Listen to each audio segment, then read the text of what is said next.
Hello बच्चों, welcome to Boom Academy. Problem says 2 point charges Q1 and Q2 are placed on the x-axis at x equal to 1 meter and x equal to 4 meter respectively. The electric field at point y equal to 3 meter on y-axis is. हमें y-axis पर y equal to 3 meter पर electric field बताना है कि क्या होगा. ठीक है, आप लोग ऑप्शन से देख रहे होंगे i और j के टर्म में ऑप्शन है, तो ऑब्वियसली हमारा i j में आंसर आएगा. ठीक है, वेक्टर फॉर्म में. चलिए निकालते हैं. देखिए, जो हमें प्रॉब्लम में बोला गया है उसे हम लोग एक डायग्राम से रिप्रेजेंट कर ले रहे हैं. ठीक है, देखिए, कोई चार्ज यहाँ पर एक Q1 है, ये Q1 चार्ज है, और एक चार्ज है Q2. ठीक, Q1 जो है पॉजिटिव है, इसे Q1 बोलते हैं, और इसे Q2 निगेटिव है. यहाँ पर वैल्यू दी है ना, निगेटिव पॉजिटिव, तो इसलिए मैं दोनों पहले से मान ले रहा हूँ. ठीक है, अब यहाँ पर कहीं x y equal to 3 means 0,3 पे हमें इलेक्ट्रिक फील्ड बताना है. तो इलेक्ट्रिक फील्ड देखिए दोनों को ऐसे क्या होगा. इस पॉइंट पर आप लोग जानते हैं निगेटिव चार्ज की वजह से इलेक्ट्रिक फील्ड क्या हो, किधर की तरफ होगा, टूवर्ड्स निगेटिव चार्ज. तो यहाँ से ऐसे इलेक्ट्रिक फील्ड इसकी तरफ होगा. ठीक, इसे बोल दे रहे हैं हम E माइनस क्यू. ठीक है, माइनस क्यू या Q2 बोल दो, उतने से काम चल जाएगा. ठीक है, अब ये हमारे पास जो पॉजिटिव चार्ज है Q1, इसकी वजह से जो इलेक्ट्रिक फील्ड हो किधर की तरफ होगा, अवे फ्रॉम. पॉजिटिव चार्ज से क्या होता है, अवे होता है इलेक्ट्रिक फील्ड, तो ऐसे अवे होगा. ठीक, इसका वैल्यू क्या है, इसका वैल्यू है E प्लस क्यू की वजह से. ठीक है, Q1 है तो Q1 कर लेते हैं. ठीक है, ये हमारे पास प्लस Q1 की वजह से आ गया इलेक्ट्रिक फील्ड. अब देखिए, हमें कैलकुलेट करना है ई नेट. तो ई नेट के लिए हमें इलेक्ट्रिक फील्ड का फार्मूला, हम लोग जनरल फार्मूला क्या जानते हैं, ई इक्वल टू के क्यू अपॉन आर स्क्वायर. तो हमें क्यू तो मालूम है, चार्जेस, बस ये आर भी कैलकुलेट करना पड़ेगा. तो इसके लिए जो आर होगा वो क्या होगा, ये यहाँ से यहाँ तक का डिस्टेंस हमें मालूम है क्या है, 4. यहाँ से यहाँ तक का डिस्टेंस मालूम है कितना है, 1,0 बोला गया है ना. तो ये 3 है दोनों के लिए. तो ये क्या आ जाएगा हमारे पास, ये 3 का स्क्वायर प्लस पाइथागोरस थ्योरम लगा लेंगे ना, ये 90 डिग्री एंगल बनेगा. तो पाइथागोरस थ्योरम लगाएंगे तो यहाँ पर क्या आ जाएगा, 5. ठीक है, ये 5 हमारे पास मीटर आ जाएगा डिस्टेंस. ये डिस्टेंस कितनी आ जाएगी, यहाँ पर पाइथागोरस 1 और 3 कितना हो जाएगा, √10. तो यहाँ पर √10 आ जाएगा. ठीक, ये हमने निकाल लिया. अब यहाँ पर इलेक्ट्रिक फील्ड चाहिए, तो एक चीज और यहाँ पर थोड़ी सी करना पड़ेगा हमें. एंगल, ये वाला एंगल कितना होगा, ये Q2 चार्ज है, Q2 चार्ज के लिए θ2 एंगल बोल दे रहा हूँ, इसके लिए यहाँ से θ1 बोल दे रहा हूँ. अब बस आसान सा काम बचा है, हमें नेट कैलकुलेट कर लेना, हो गया. देखिए कैसे कैलकुलेट करेंगे. देखिए, ये अगर एंगल θ1 है तो आपको मालूम है यहाँ से ये वाला एंगल क्या हो जाएगा, θ1.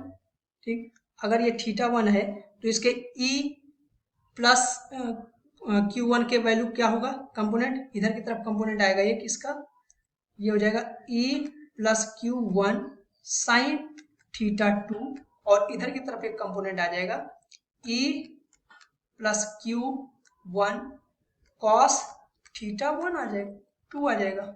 ठीक है, ऐसे सिमिलरली इसके कंपोनेंट कर देते हैं, ब्लैक से करते हैं ताकि आप लोगों को क्लियर रहे. ठीक है, यहाँ से देखिए इसके कंपोनेंट, ये वाला एंगल θ2 है तो ऑब्वियसली ये वाला भी θ2 हो जाएगा, और ये क्या हो जाएगा, E माइनस Q2 कॉस θ2. ओ सॉरी, ये θ1 है, अरे इसको θ1 बोला था, एक सेकेंड, ये गड़बड़ कर दिया.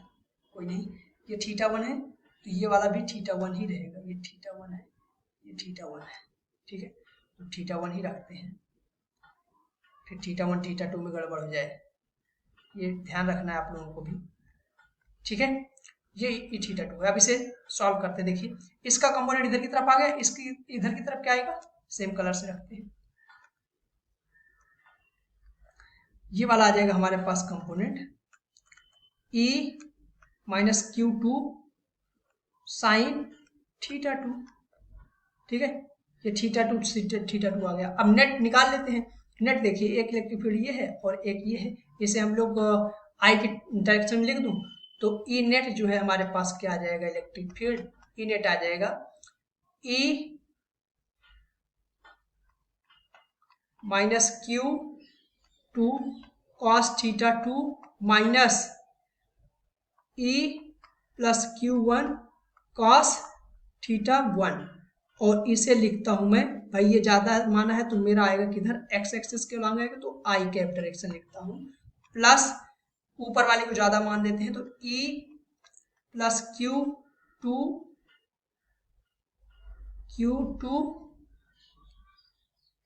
अरे Q2 कहाँ है, ये Q1 है, ये Q1 है, ठीक है, Q1 है, ठीक है, Q1 और कॉस माइनस का आएगा, ये क्या लिख दे रहे, रुक जाए एक सेकंड इसे हटा दे रहा हूँ, ठीक है।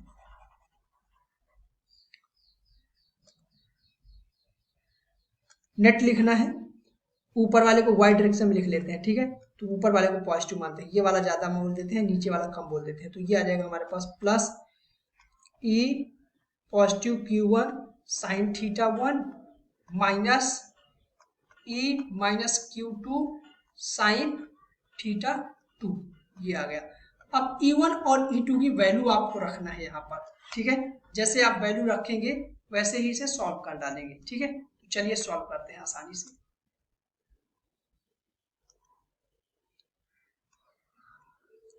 ई नेट इक्वल टू क्या आएगा मेरे पास,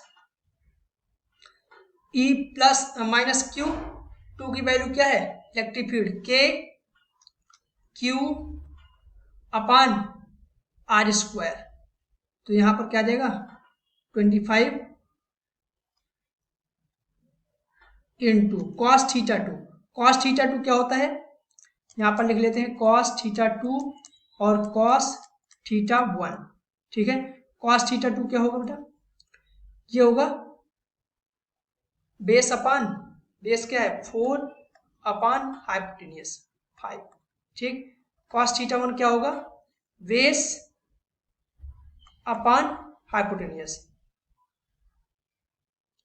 तो √10, ठीक है, ये आ गया हमारे पास cos theta 1 cos theta 2, sine theta 1 क्या होगा परपेंडिकुलर अपान हाइपोटेन्यूस, तो परपेंडिकुलर साइन थीटा के लिए क्या है साइन थीटा 1, ये है साइन थीटा, परपेंडिकुलर कितना है 3 थीटा 1 के लिए बाई √10, और साइन थीटा 2 के लिए हो जाएगा 3 बाई 4, ये हमने साइन थीटा 1 साइन थीटा 2 की वैल्यू रख दी, तो कॉस थीटा 2 की वैल्यू क्या आ जाएगी हमारे पास 4/5 माइनस ई प्लस Q1, ई प्लस Q1 की वजह से इलेक्ट्रिक फील्ड क्या आएगा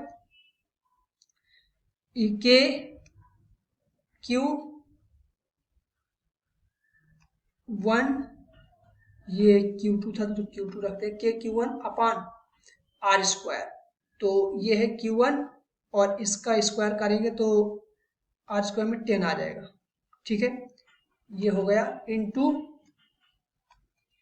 कॉस थीटा 1, कॉस थीटा 1 का वैल्यू कितना 1/√10, ये आ गया हमारा I cap plus E plus 1 E plus Q का वैल्यू अभी अभी हमने ये रखा था ना, तो ये आ जाएगा के Q1/10 इंटू साइन थीटा 1 कितना है 3/√10 और माइनस ई ये क्यू के Q2/25 इंटू साइन थीटा 2 का वैल्यू कितना है 3/4, ये आ जाएगा हमारा जे कैप डायरेक्शन, तो ये जे कैप डायरेक्शन है। अब देखिए ई नेट सॉल्व कर लेते हैं, जैसे सॉल्व करेंगे यहां पर जो के है वो बाहर आ जाएगा, के सभी में बाहर आ जाएगा, ठीक है, अंदर क्या बचेगा Q2 का वैल्यू कितना है 25, तो 25 से 25 कैंसिल आउट हो जाएगा, ये 25 से 25 क्या होगा कैंसिल आउट होगा, ये Q2 और ये कैंसिल आउट होगा, 4/5 बचेगा ओनली, माइनस यहाँ पर देखिए Q1 का वैल्यू √10 है, √10 ये कैंसिल आउट हो जाएगा, तो ये बचेगा 1/10 आई कैप प्लस यहाँ पर Q1 का वैल्यू कितना है √10, यहाँ पर देख लीजिए माइक्रो कूलम, और यहाँ पर Q2 का वैल्यू 25, तो K यहाँ सभी जगह से बाहर हो गया, प्लस कितना आ जाएगा हमारे पास 3/10 माइनस 3/4 जे कैप, ये आ गया। अब इसे सॉल्व कर लेते हैं, तो K बाहर आएगा, ये 40 में से 5 गया, 40 में से 5 करेंगे 35/50 आई कैप प्लस 12 में से 30, तो 12 में से 30 जाएगा निगेटिव आएगा, तो कितना आ जाएगा निगेटिव 18 और नीचे क्या जाएगा 40 जे कैप, जे निगेटिव होगा और आई पॉजिटिव आई नेगेटिव वाला कैंसिल, ठीक है। तो हमारे पास कौन सा वाला ऑप्शन आएगा, इसमें से ऊपर वाले में से, ठीक है। तो के का हमें वैल्यू रखना पड़ेगा, के का वैल्यू क्या होता है 9, और यहाँ पर ध्यान दो डिस्टेंस मीटर में गिवन थी, हमने एक चीज मेंशन नहीं किया, माइक्रो कूलाम में चार्ज है, तो माइक्रो कूलाम का हमें किस में कन्वर्ट करना पड़ेगा, कूलाम में, ठीक है। यहाँ पर सारे में वैल्यू तो माइक्रो कूलाम की आएगी ना, तो 10⁻⁻6 से और मल्टीप्लाई करा दो, तो 9 × 10⁻9 के का वैल्यू रखेंगे और इसे सॉल्व करेंगे, तो क्या आ जाएगा हमारे पास, इसे सॉल्व कर लेते हैं, एक सेकेंड। देखिए बच्चों, यहाँ पर हम लोग थोड़ी सी गड़बड़ कर रहे हैं, तो सही कर लेते हैं, ठीक है। यहाँ जो वैल्यू होगी ना इसकी sin θ2 की, ये 3/5 होगा, 3/5, क्योंकि परपेंडिकुलर अपन हाइपोटेनस होगा ना, ठीक है। तो यहाँ पर 3/5 होगा, यहाँ पर भी हमें 3/5 करना पड़ेगा, ये 3/5 होगा, और ये अगर 3/5 होगा तो ये भी 3/5 होगा यहाँ पर, ठीक है। और यहाँ पर 3/5 होगा, तो इसे अब सॉल्व कर लेते हैं, थोड़ी सी गड़बड़ हो रही थी, ठीक है।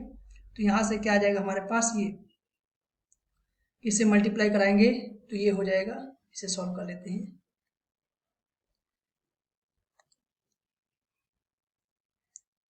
रेड कलर से ही मार्क कर दूंगा, ठीक है। 15 माइनस 30, तो कितना आ जाएगा -15/50, ये आ जाएगा। अब यहाँ से देखिए 50 हमारा नीचे कॉमन हो जाएगा, या हम सॉल्व बाहर कर लेते हैं, 50 1/50 अंदर क्या बचेगा, और 5 भी यहाँ से कॉमन ले सकते हैं, ठीक है। तो अंदर क्या बचेगा 7i माइनस 3j, ये बचेगा, और इनटू में लिख देते हैं 5 10⁻⁻6। अब इसे जैसे सॉल्व करेंगे आप लोगों को आंसर दिख गया होगा, ठीक है।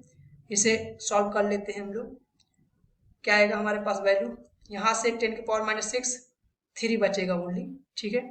और ये अंदर मल्टीप्लाई कराएंगे तो 1/50, ये हमारे पास सॉल्व होकर के आ जाएगा, 9 का अंदर मल्टीप्लाई करा देते हैं, और ये 5 से ये 10 बचेगा ओनली, ठीक है। 10 को ऊपर ले जाते हैं, तो यहाँ पर हमारे पास आ जाएगा 63 आई कैप माइनस 27 जे कैप, और 10⁻, ये 100 बचेगा ओनली, ठीक है, 100। ये वाला कौन सा हमारा ऑप्शन है देख लीजिए, ये हमारा 63 minus 27 J cap, A part is the correct answer. I hope आपको सॉल्यूशन पसंद आया होगा, थोड़ी सी लेंदी था, मैंने एक नॉर्मल तरीके से किया है, तो आई थिंक आप लोगों को थोड़ी इसका एक्सप्लेनेशन समझ में आया होगा। Thank you.